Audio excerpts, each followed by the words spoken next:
Okay, that concludes our public comment. Thank you. I would like to just take one moment to once again address the members of the public, specifically when it comes to restoring election integrity. I have for a long time been staunchly opposed to mail-in voting. This is dating back to 2019 when Act 77, when that was initially passed, which allowed for 50 days of no excuse mail-in voting. And ever since then, I've opposed everything associated with mail-in voting. I voted against purchasing the drop boxes. So that's how much I'm against drop boxes. I voted against buying them. I vote against purchasing the mail-in ballot, the actual paper. I vote against buying mail-in ballot envelopes. I vote against the real estate lease agreement with the mail-in voting counting center that we never had prior to Act 77. Satellite offices, all the millions of dollars of additional expenses incurred because of Act 77. So I totally understand your frustration. But once again, you can remove the drop box, the mail-in ballot drop box. I am in absolute favor of that. But it doesn't solve the root of the problem. And in my opinion, when you're trying to do problem solving and you use common sense, you have to get to the root of the problem. And that's the mail-in ballot and the legislation that allows this to occur. So you take away the mail-in ballot drop box.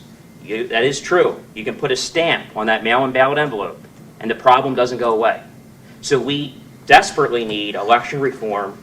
We have to fix our election laws in Pennsylvania that are blatantly unconstitutional.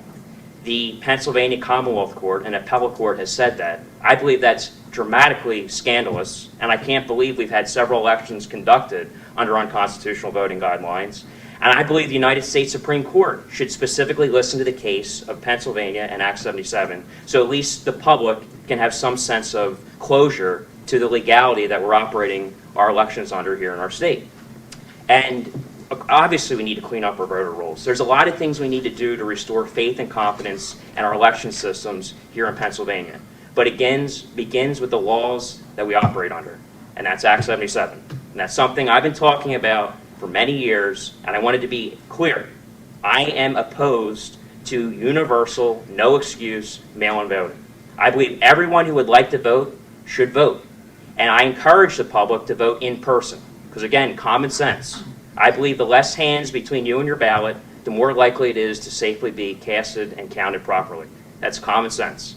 And in the occasion where someone from the public cannot vote in person, they should vote by an absentee ballot, which before Act 77 required an excuse and it had safeguards put in place to make sure that was a secure outcome.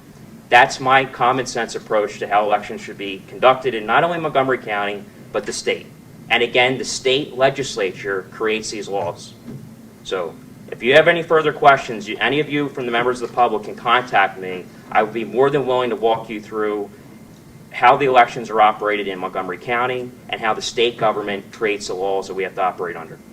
But again, thank you. We went on for over an hour with the public comment. I understand your frustrations. I hear you loud and clear, and I do the best I possibly can to make sure your concerns are addressed on this board. And if I made an attempt to make a resolution similar to Lancaster County with the removal of drop boxes, which again, I oppose purchasing, that's a step forward. It's not going to solve the total problem, but I won't even get a second on this board. My motion will not be seconded, and it's not going to go anywhere. That's the reality of things that we're living under. So again, if you need further suggestions and advice when it comes to learning the truth about the election process in Pennsylvania, I'd be more than willing to talk to all of you. All right, thank you. To the public. Can we hear from the other board members how they're justifying these drop boxes? Yes. We would like to hear. It's time for us to move on with the meeting. Thank you. We'll move on to approval of the minutes. I will move to approve the September 1st, 2022. Excuse me, ma'am, please. I will move to approve the September 1st,